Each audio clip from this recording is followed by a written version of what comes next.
Chapter natural resources. Natural resources chapter के हम biological cycles हमने लास्ट लेक्चर में करे थे और आज हम नेचुरल रिसोर्सेज का लेफ्ट आउट पार्ट करेंगे, राइट?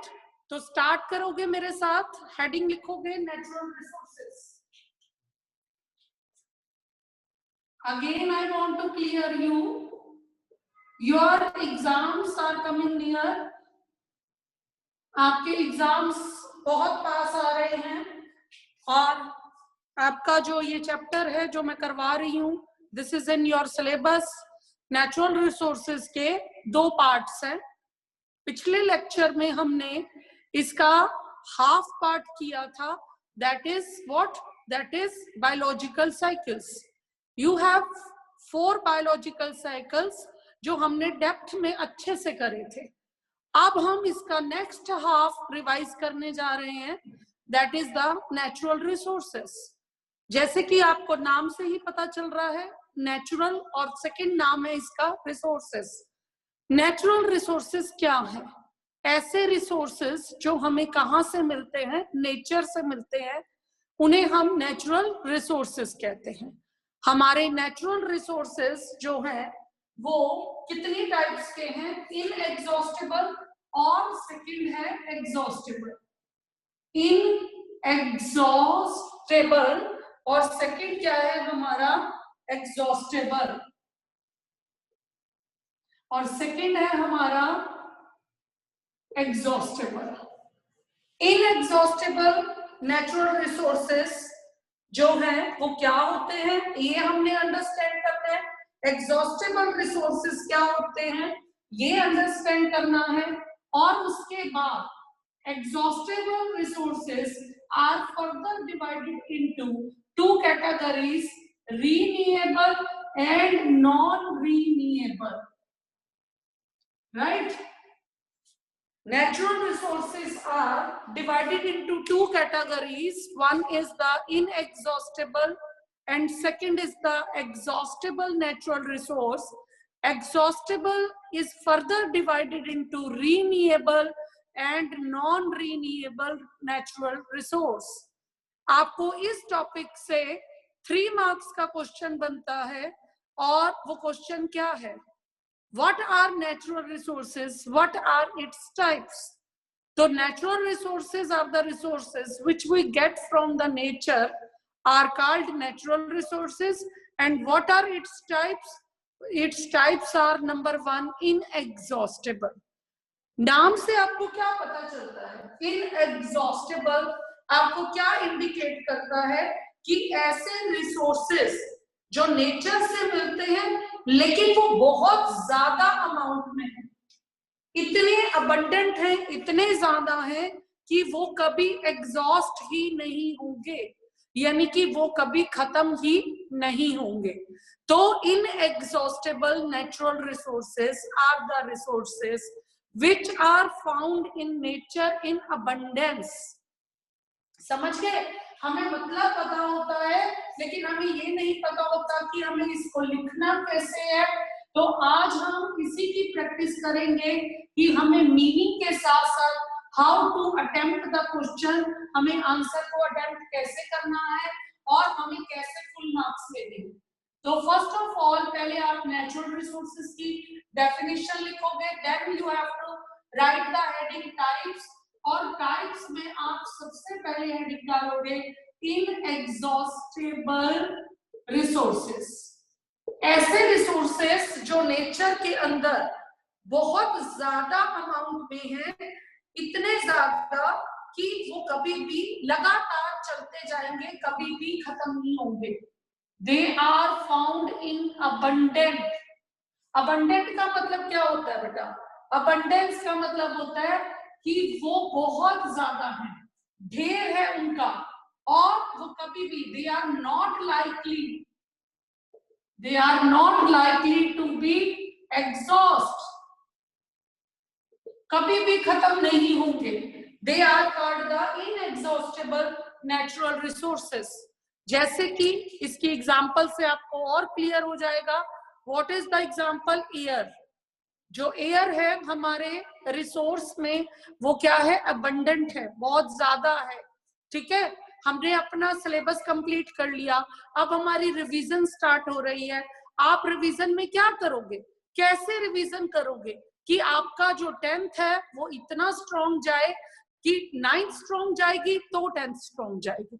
और 9th कैसे स्ट्रॉन्ग जाएगी, आप बार बार उसकी प्रैक्टिस करो। कभी भी अपने आप को ऐसे मत सोचो कि हमें सब कुछ आता है।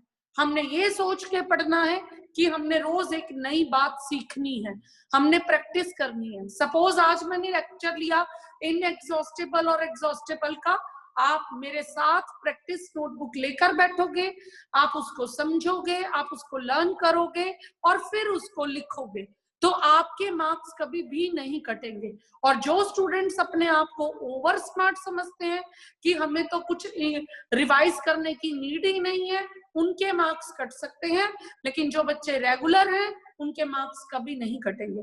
तो आपको बहुत ही अच्छे से रिवीजन करनी है कि ऐसे रिसोर्सेज जो अबंडेंस में है, जो कभी भी एग्जॉस्ट नहीं होते, उन्हें हम क्या कहते हैं, इनएग्जॉस्टेबल रिसोर्सेज। यहाँ पर हम एग्जांपल देंगे एयर की, और किसकी एग्जांपल देंगे, वाटर की, और किसकी एग्जांपल देंगे बेटा, हम सनलाइट की। हमारे पास एयर, वाटर और सनलाइट, वाटर से एयर, वाटर, सनलाइट, सनलाइट को आप सोलर एनर्जी भी लिख सकते हो, राइट। सोलर एनर्जी आपकी जो हमारी पूरी अर्थ को चला रही है। सन इज द, आपने सुना हुआ है, sun is the ultimate source of energy on the earth. अगर सन नहीं होता तो प्लांट्स नहीं होते, और अगर प्लांट्स नहीं होते तो हम नहीं होते। कैसे, अगर सन नहीं होता तो सनलाइट की प्रेजेंस में जो प्लांट्स हैं वो अपना फूड प्रिपेयर करते हैं, और जो प्लांट्स हैं वो photosynthesis only in the presence of sunlight करते हैं। तो इसलिए प्लांट्स की फोटोसिंथेसिस के लिए हमारे पास कौन सी एनर्जी है, सोलर एनर्जी है। अब प्लांट्स ने फूड प्रिपेयर किया अपने लिए और पूरे वर्ल्ड के लिए। पूरे वर्ल्ड का मतलब है सभी एनिमल्स के लिए, सभी बर्ड्स के लिए और ह्यूमन बींग्स के लिए। तो वो फूड किसके कौन प्रिपेयर करता है, प्लांट्स प्रिपेयर करते हैं। और प्लांट्स किसके ऊपर डिपेंड करते हैं, सोलर एनर्जी के लिए। फोटोसिंथेसिस में वो सोलर एनर्जी पे डिपेंड कर रहे हैं। तो अगर सोलर एनर्जी ना होती तो फोटोसिंथेसिस नहीं होती, फोटोसिंथेसिस नहीं होती तो फूड नहीं होता, और अगर फूड नहीं होता तो हम नहीं होते। आई बात समझ, अगर फूड नहीं होता तो हम नहीं होते। क्यों, क्लियर है ये बात? अबे अलीश, अंशिका, अर्पित, बहुत ध्यान से सुनना। तो हमारी अर्थ पर जो सनलाइट है या जो सोलर एनर्जी है वो अल्टीमेट सोर्स है किसका बेटा, पूरी वर्ल्ड को चलाने का। पूरी दुनिया जो है वो इस सोलर एनर्जी के ऊपर डिपेंड कर रही है। और गॉड की तरफ से जो सोलर एनर्जी है वो इनएग्जॉस्टेबल रिसोर्स है। सोलर एनर्जी कभी भी खत्म नहीं होती, एयर कभी भी खत्म नहीं होती, वाटर कभी भी खत्म नहीं होता। अब आ जाइए आप इसी की सेकंड टाइप पे, और सेकंड की टाइप क्या है, एग्जॉस्टेबल रिसोर्सेस, राइट। सेकंड इसका उल्टा है। एग्जॉस्टेबल रिसोर्सेस कौन से हैं, जो क्या है, एग्जॉस्ट हो जाएंगे, जो खत्म हो जाएंगे।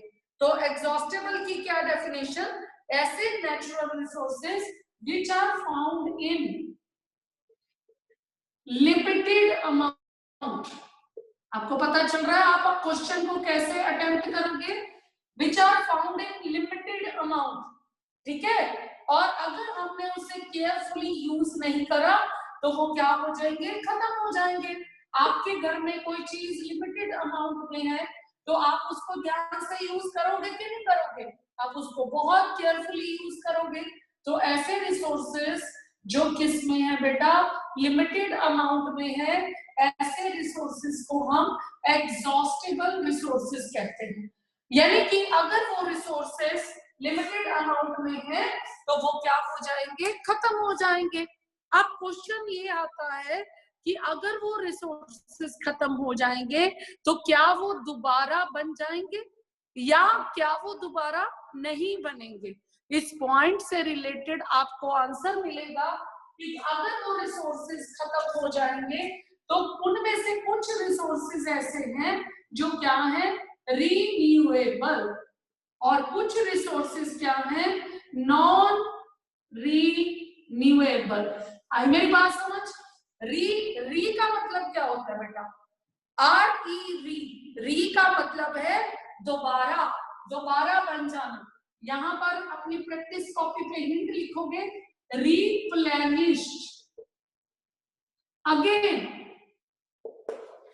ऐसे प्रैक्टिस करते होते हैं प्रैक्टिस कॉपी पे, हेडिंग डालो, मेन वर्ड डालो, और आपको आपका आंसर मिल गया, आपका रिटन वर्क भी कम हो गया, और आपका जो टॉपिक है वो 100% पक्का भी हो गया आपको। तो क्या लिखा मैंने रीन्यूएबल के आगे? Replenished again. अगर वो एक बार खत्म हो गए तो वो दोबारा बन जाएंगे। और नॉन रिन्यूएबल, अगर वो खत्म हो गए एक बार, नॉट रिप्लेनिश्ड अगेन। और अगर वो रिप्लेनिश होते हैं, या और डालो यहां पर, मिलियन ऑफ ईयर्स, उन्हें बनने में मिलियन ऑफ ईयर्स लगेंगे। तो मिलियन ऑफ ईयर किसी की लाइफ है, आप मिलियन ऑफ ईयर्स जिंदा रहने वाले हो, मैं मिलियन ऑफ ईयर जिंदा रहने वाली हूं? नहीं। तो वो मिलियन ऑफ ईयर का मतलब है कि एक पर्सन की लाइफ में बेटा वो कभी भी दोबारा नहीं बनेंगे। Got my point? तो एग्जॉस्टेबल रिसोर्सेज वो रिसोर्सेज हैं जो हमारी अर्थ पे लिमिटेड अमाउंट में है। अगर वो लिमिटेड अमाउंट में है बच्चे, तो आपको उसको बहुत केयरफुली यूज करना है। और अगर वो लिमिटेड अमाउंट में है, खत्म हो जाएंगे, तो उनमें से कुछ रिसोर्सेज ऐसे हैं, अगर वो खत्म हो गए तो वो दोबारा बन जाएंगे, रिप्लेनिश्ड अगेन। और अगर वो खत्म हो गए तो वो रिप्लेनिश्ड नहीं होंगे, या उन्हें रिप्लेनिश्ड होने में मिलियन ऑफ ईयर्स लगेंगे, तो वो है हमारे नॉन रिन्यूएबल। राइट? अब आप नॉन रिन्यूएबल की एग्जांपल लिखोगे। नॉन रिन्यूएबल की एग्जांपल है कोल, पेट्रोलियम, नेचुरल गैस। समझ आ रही है बच्चे? कोल, पेट्रोलियम, नेचुरल गैस। कोल हमारा क्या है? नॉन रिन्यूएबल रिसोर्स है। पेट्रोल हमारा क्या है? नॉन रिन्यूएबल रिसोर्स है। और नेचुरल गैस हमारा क्या है? नॉन रिन्यूएबल रिसोर्स है। क्लियर हो गया? और अब आ जाओ एग्जांपल किसकी? एग्जॉस्टेबल। एग्जॉस्टेबल की कौन सी टाइप की? रीन्यूएबल। अगर वो एक बार खत्म हो गए तो हम उन्हें रिप्लेनिश कर सकते हैं, जैसे कि आपका फॉरेस्ट। राइट? क्या लिखा मैंने बेटा? फॉरेस्ट लिखा। मैंने लिखा अंडरग्राउंड वाटर। अगर हम रेन वाटर हार्वेस्टिंग करें, अगर हम रेन वाटर हार्वेस्टिंग करें, तो हमारे अंडरग्राउंड वाटर का लेवल इंक्रीज हो जाएगा। जैसे कि आपको पता है, जब हमने वाटर टॉपिक किया था तब हमने रेन वाटर हार्वेस्टिंग के मेथड्स करे थे, रेन वाटर हार्वेस्टिंग सिस्टम करे थे, जिससे जो वाटर था वो घरों के बाहर खड़ा होने की बजाय वो कहाँ चला जाता था? जमीन के अंदर। रेन वाटर हार्वेस्टिंग सिस्टम्स लगाए थे, मॉडर्न जो हाउसेस बने हैं उसमें हमने रेन वाटर हार्वेस्टिंग सिस्टम की बात करी थी। तो जिससे वाटर कहाँ चला जाता था? जमीन के अंदर। और क्या इंक्रीज करता था? Underground water. अंडरग्राउंड वाटर का लेवल इंक्रीज होता था। अंडरग्राउंड वाटर के लेवल को क्या कहते हैं बच्चे? अंडरग्राउंड वाटर के लेवल को कहते हैं वाटर टेबल। आप मेरी बात बहुत ध्यान से सुनो कि हमने इसका, इस चैप्टर का हाफ पिछले टॉपिक्स में कर रखा है और हाफ हम अभी कर रहे हैं। और इसके बाद मैं बच्चे आपका एक टेस्ट रखूंगी, जो बच्चे ध्यान से सुन रहे हैं वही उस टेस्ट के क्वेश्चंस का आंसर दे पाएंगे। और अगर आपने अच्छे से नहीं सुना, आप एब्सेंट हुए, तो आपका ये चैप्टर रिवाइज नहीं होगा और आप अच्छे से इन आंसर्स को नहीं दे पाओगे, तो आपके लिस्ट में गंदे मार्क्स ऐड हो जाएंगे। तो जो आपका टेस्ट होगा उसके अंदर आपको बहुत अच्छे से रिप्लाई करना है। तो इसलिए अभी अंडरस्टैंड कर लीजिए कि कौन कौन से हमारे रीन्यूएबल रिसोर्सेज है।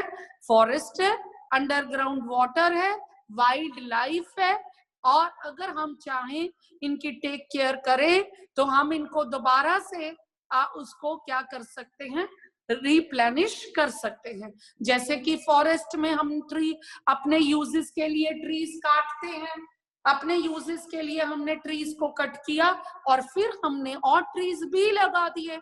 अगर हमने ट्रीज को कट करना है क्योंकि हमें ट्रीज से अपने प्रोडक्ट्स चाहिए, तो हमें हैबिटेट को लॉस, एनिमल्स की हैबिटेट को लॉस नहीं करना। तो हमें दोबारा से फॉरेस्ट क्या करने हैं, रिप्लेनिश करने हैं। हमें हर साल more and more trees grow करने हैं। इससे हमारे जो फॉरेस्ट है, वाइल्ड लाइफ है, वो हमेशा रिप्लेनिश होती रहेगी, रीन्यूड होती रहेगी। तो आई होप कि आपको ये नेचुरल रिसोर्सेज का टॉपिक क्लियर हो गया होगा। और यहाँ से आपने एक और क्वेश्चन इसी से लिंक्ड है, आप उस क्वेश्चन को नोट करो, बड़ा इंपॉर्टेंट क्वेश्चन है। उस क्वेश्चन में आपने नोट्स मैंने आपको बता दिए हैं, आपने उस क्वेश्चन को भी प्रैक्टिस कॉपी पे करना है। What is the question? Right the difference between renewable and non-renewable resources. Write the differences between renewable and non-renewable resources. जब भी बेटा आपको डिफरेंसेस का क्वेश्चन आए, आपको सेंटर में लाइन लगाकर उस क्वेश्चन को टेबुलर फॉर्म में अटेम्प्ट करना होता है। डिफरेंसेस का क्वेश्चन अगर टेबुलर फॉर्म में नहीं है तो आपको उसके मार्क्स नहीं मिलते बोर्ड्स में। तो हमने बोर्ड्स पैटर्न से पढ़ना है, तो आपने सेंटर में लाइन लगा के टेबुलर फॉर्म में उसके 3 डिफरेंसेस लिखने हैं। जब भी डिफरेंशिएशन का क्वेश्चन आए, you have to write the 3 differences, और 4th नंबर पे आपने देनी होती है एग्जाम्पल। ठीक है, तो रीन्यूएबल कौन से हैं, नॉन रीन्यूएबल कौन से हैं, इनकी डेफिनेशन, इनके पॉइंट्स, इनके जो एग्जाम्पल्स हैं वो मैं आपको करवा चुकी हूँ, बता चुकी हूँ। तो यहाँ से उस टॉपिक के बेस पे आपका 3 मार्क्स का इंपॉर्टेंट क्वेश्चन बनता है। आई होप कि आपने प्रैक्टिस कॉपी पे ये क्वेश्चन उतार लिया होगा कि difference between renewable and non renewable resources. 3 point आपने लिखने हैं और साथ में आपने लिखनी है बच्चे example. You all are very good, आप रेगुलर काम करिए। और आज हम अपने नेचुरल रिसोर्सेज का ये चैप्टर का बेस हमारा खत्म हो गया। तो आज हम डिटेल में अपना फर्स्ट नेचुरल रिसोर्स जिसे हम बोलते हैं एयर, वो हम स्टार्ट करने जा रहे हैं। एयर, एयर क्या है, एयर क्यों जरूरी है, एयर के अंदर क्या क्या है, एयर को हम कैसे क्लीन रख सकते हैं, एयर किससे पॉल्यूट हो रही है, कौन कौन से ऐसी गैसेस हैं, कौन से ऐसे सब्सटेंसेस हैं जो एयर को क्या कर रहे हैं बच्चे, पॉल्यूट कर रहे हैं। और हमारा एयर इतना इंपॉर्टेंट रिसोर्स है, तो हमें उसको पॉल्यूशन से कैसे बचाना है। तो हेडिंग दो मेरे साथ, air. I hope everyone should have the practice copy, और उसके अंदर एयर हेडिंग लिखकर हम सबसे पहले लिखेंगे जो बात करेंगे एटमॉस्फेयर। हमारा जो एटमॉस्फेयर है, जिसने हमारे ऊपर एक ब्लैंकेट का काम करा हुआ है, किसका काम करा हुआ है बेटा, ब्लैंकेट का। ये जो एटमॉस्फेयर है इसके अंदर कौन कौन सी लेयर्स है, नाम नोट करिए। पहली लेयर है ट्रोपोस्फियर, राइट, एक लेयर का नाम मैंने क्या लिखा, ट्रोपोस्फियर। सेकंड का है स्ट्रेटोस्फियर, ठीक है, स्ट्रेटोस्फियर के बाद मीजोस्फियर, मीजोस्फियर, राइट, उसके बाद थर्मोस्फियर, और देन 5th आपकी हुई एक्सोस्फियर। कौन कौन सी लेयर्स के नाम लिखे बेटा? मैंने लिखा कि हमारा जो एटमॉस्फेयर है, एटमॉस्फेयर जो हमारे पास सनलाइट को पहुंचाता है, हमारे पास जो सनलाइट पहुंचती है वो एटमॉस्फेयर की लेयर्स से होकर पहुंचती है, और हमारा एटमॉस्फेयर 5 डिफरेंट लेयर्स में डिवाइडेड है। हमारे एटमॉस्फेयर में बहुत एसेंशियल जो है कंपोनेंट्स हैं, बहुत एसेंशियल एलिमेंट्स हैं जो हमारी लाइफ के लिए बहुत इंपॉर्टेंट है, राइट? तो हमारा एटमॉस्फेयर 5 डिफरेंट लेयर्स में डिवाइडेड है। ट्रोपोस्फियर, स्ट्रेटोस्फियर, देन इसके बाद था mesosphere, thermosphere and exosphere, right? Troposphere is the lowest region of atmosphere. सबसे लोएस्ट रीजन कौन सा है इन 5 में से? Troposphere. Troposphere is the lowest region of the atmosphere, जिसके अंदर क्या है? एयर है। जिसके अंदर बेटा क्या है? इसके आगे आप अपनी प्रैक्टिस कॉपी में प्रैक्टिस करने के लिए क्या पॉइंट्स लिखोगे? Troposphere lowest region, right? और इसके अंदर सबसे इंपॉर्टेंट कंपोनेंट है, that is the air. It contains air, इसके पास एयर है, और ये अर्थ में 8 to 20 किलोमीटर एक्सटेंड है, राइट? ठीक है। मैन जितने भी क्लाइमेटिक इवेंट्स हैं, क्लाइमेटिक इवेंट्स कौन से हैं बेटा? आप सबको पता होगा, लेकिन फिर भी हम यहाँ पर उसे दोबारा से बोलेंगे। जितने भी क्लाइमेटिक इवेंट्स हैं, जैसे कि क्लाउड्स का बनना, क्लाउड फॉर्मेशन, लाइटनिंग, थंडर, ठीक है, सुना हुआ है। Storm formation, STORM, storm formation हो रही है, और क्लाउड बन रहे हैं, बिजली कड़कती है, आवाज आती है, थंडर होता है जिसे आप बोलते हो। ये सारे के सारे क्लाइमेटिक इवेंट्स कहाँ हो रहे हैं? कहाँ हो रहे हैं? ट्रोपोस्फियर में। कहाँ हो रहे हैं बेटा? ट्रोपोस्फियर में। और एयर कहाँ पर है? ट्रोपोस्फियर में है। क्लाइमेटिक इवेंट्स कहाँ हो रहे हैं? ट्रोपोस्फियर में हो रहे हैं। और अगर एयर जो है वो ट्रोपोस्फियर के अंदर कंटेन है, तो आप सबको बहुत अच्छे से पता है, जितने भी लिविंग ऑर्गेनिजम्स हैं वो एयर के बिना नहीं रह सकते। क्यों नहीं रह सकते एयर के बिना? क्योंकि एयर के अंदर इंपॉर्टेंट रेस्पिरेटरी गैसेस है। एयर के अंदर बेटा क्या है?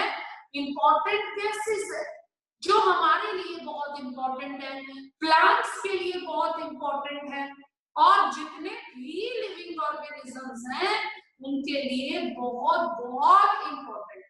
और उन गैसेस के नाम आप सबको पता है। कौन सी गैसेस हैं? ऑक्सीजन। सबसे नंबर 1 हम किसका नाम ले रहे हैं? ऑक्सीजन। नाइट्रोजन, नाइट्रोजन की अमाउंट बहुत ज्यादा है। नाइट्रोजन कितनी है एयर में? Near about 78%। एयर का 78% पार्ट जो है वो क्या है बच्चे? नाइट्रोजन है। उसके बाद ऑक्सीजन। ऑक्सीजन कितनी है? 20%। ऑक्सीजन कितनी है बेटा? 20%। और उसके बाद carbon dioxide. Carbon dioxide God की तरफ से बहुत कम है। कितनी है कार्बन डाइऑक्साइड? कार्बन डाइऑक्साइड है 0.03%। 0.03% कार्बन डाइऑक्साइड। और हम अपनी एक्टिविटीज से एयर को इतना पल्यूट कर दिया है, हमने एयर को इतना खराब कर दिया है कि आज एयर में कार्बन डाइऑक्साइड का कंटेंट जो है वो बहुत इंक्रीज हो गया। और उस कार्बन डाइऑक्साइड के इंक्रीज कंटेंट होने की वजह से, अमाउंट के इंक्रीज होने की वजह से क्या क्या नुकसान हो रहे हैं? ग्लोबल वार्मिंग हो रही है, और हमारे पॉल्यूशन हो रही है, हमारे इतने इंपॉर्टेंट जो हमारे सोर्सेज हैं उन सबको उस CO2 की अमाउंट ने पल्यूट कर दिया है। अर्थ का टेम्परेचर राइज अप हो गया है, पोलर जो रीजन्स हैं वहां पर जो आइस है वो मेल्ट होनी स्टार्ट हो गई है। हमारे उनकी आइस मेल्ट होने से हमारा वाटर लेवल अर्थ पे डिस्टर्ब हो गया है।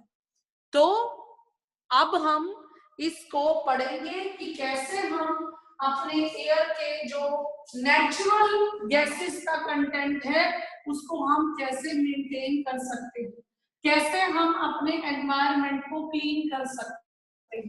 तो पहले आप एक बार नोट डाउन कर लीजिए कौन कौन सी गैसेस है, उनका क्या क्या कंटेंट है।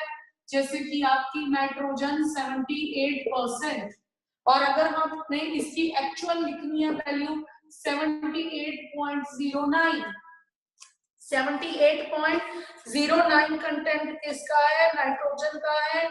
20.93 that is the content of oxygen. Everyone should know down, 1 mark का क्वेश्चन ऐसे यहां से निकलता है। ऑक्सीजन का 20.93, then there is a argon, एक और गैस है इसके अंदर आर्गन, और जिसका कंटेंट है 0.93। Then carbon dioxide, carbon dioxide का अभी अभी मैंने बताया 0.03। देन उसके बाद अदर, जैसे मॉइस्चर हो गया, डस्ट हो गया, अदर पार्ट्स, मॉइस्चर, डस्ट। अब देखो जून और जुलाई में मॉइस्चर कंटेंट कितना बढ़ जाता है, कैसे बढ़ता है, टेम्परेचर बढ़ने से। तो टेम्परेचर अगर हम पोल्यूशन करेंगे तो टेम्परेचर कैसे फ्लक्चुएट होगा, कार्बन डाइऑक्साइड की वजह से 0.02%, राइट। ये है परसेंटेज किसकी, एयर के कंपोनेंट्स की। अब आपको यहां से एक इंपॉर्टेंट क्वेश्चन ट्विस्ट करके आ सकता है। अब आपको ये सारी इंफॉर्मेशन मिल गई कि एटमॉस्फेयर में ये सारी गैसेस है, ये हमारा एटमॉस्फेयर कितना इंपॉर्टेंट है, इससे क्वेश्चन बन जाएगा। क्वेश्चन कैसे बनेगा, एनसीईआरटी का क्वेश्चन आपका, एनसीईआरटी के क्वेश्चन आंसर आपको लर्न करने हैं। अब क्वेश्चन कैसे ट्विस्ट हो गया, what is the role of atmosphere, note down the question, what is the, अभी जो समझा है वो सारा कुछ इस क्वेश्चन में लिख देना है। What is the role of atmosphere, what is the role of atmosphere in climatic control, और क्वेश्चन ट्विस्ट हो गया, क्या आ गया, क्लाइमेट कंट्रोल।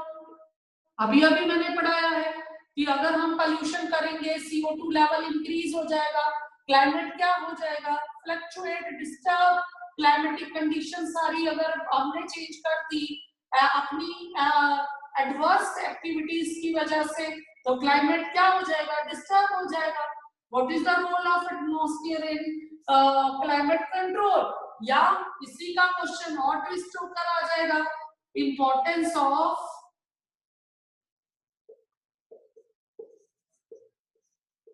एटमॉस्फेयर। ठीक है, दिस इज मार्क करिए, ये इस टॉपिक से रिलेटेड आपका very important NCERT question, what is the role of atmosphere in climatic control और इंपॉर्टेंस ऑफ एटमॉस्फेयर। कोई भी स्टूडेंट ऐसा ना हो जो प्रैक्टिस कॉपी के बिना क्लास अटेंड कर रहा हो, जिसके हाथ में पेन ना हो, क्वेश्चंस नोट ना कर रहा हो। ज्योति, गुरशान, दीपा, अंशिका, अंकित, अलीश, अबे, all of you should attend the class with a practice notebook, with a pen, or don't attend the class in a lethargic way. सब पॉइंट्स आप नोट करोगे तभी आप अपना दिसंबर का पेपर बहुत अच्छे से कर सकोगे, बहुत अच्छे से। तो यहाँ से आपका एनसीईआरटी क्वेश्चन निकला, जो बातें अभी बताई हैं उससे रिलेटेड आपका एनसीईआरटी क्वेश्चन निकला, role of atmosphere in climatic control. तो क्या है इसका आंसर कि एयर जो है उसके अंदर कितने इंपॉर्टेंट कंपोनेंट्स है, और जो एटमॉस्फेयर जिसे हम बोलते हैं, एयर से बना हमारा एटमॉस्फेयर जो हमारे ऊपर एक ब्लैंकेट की तरह काम करता है, एयर हमारे ऊपर किसकी तरह काम करता है? ब्लैंकेट की तरह। क्यों ब्लैंकेट की तरह काम करता है?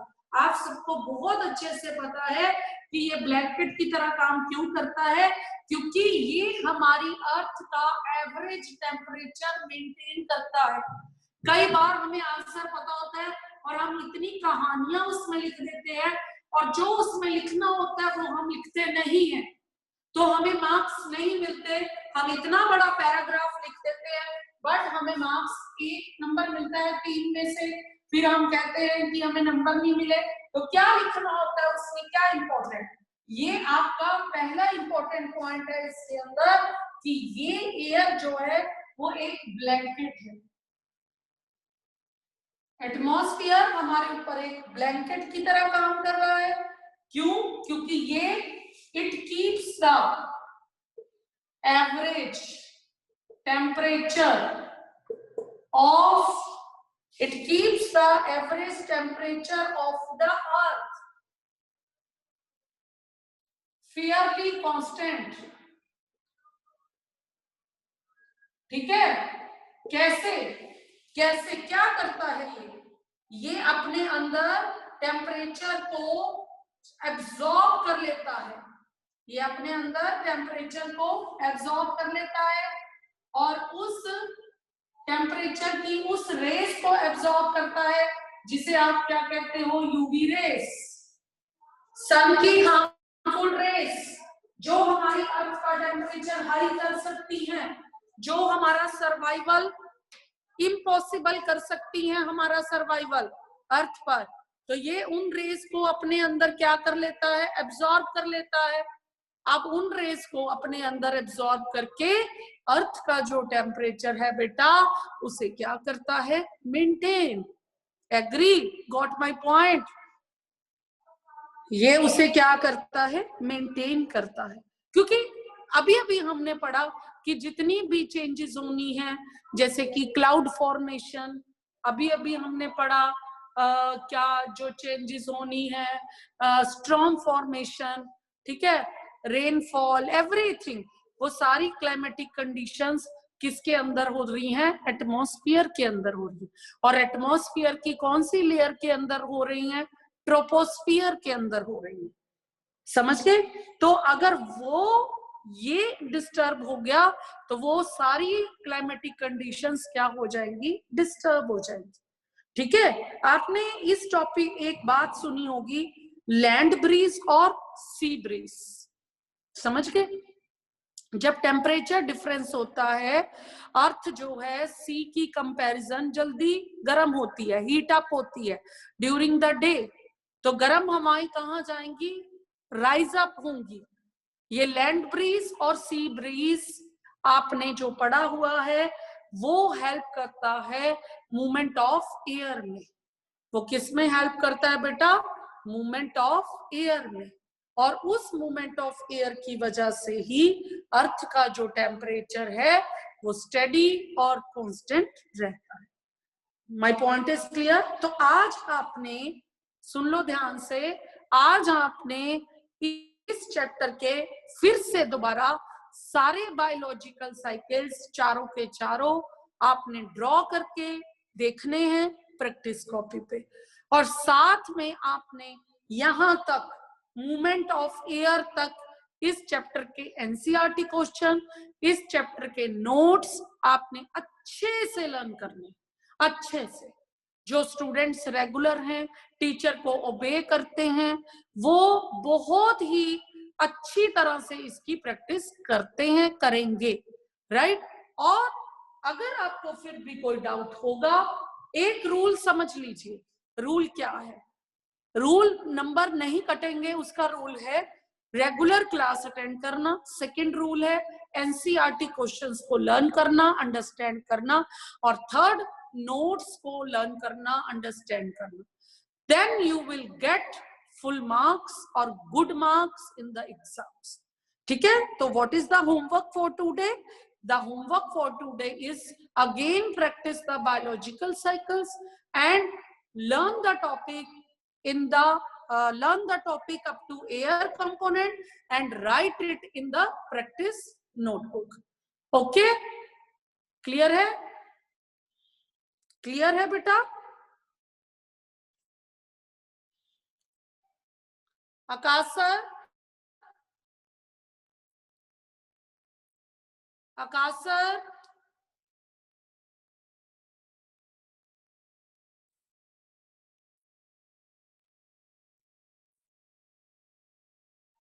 आकाश sir,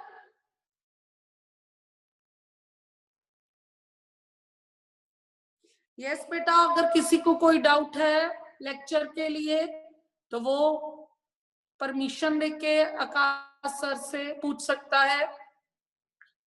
if anyone has any doubt in the lecture.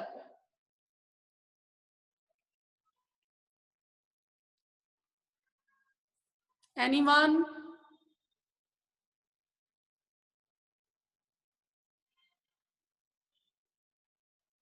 है किसी को कोई डाउट बेटा?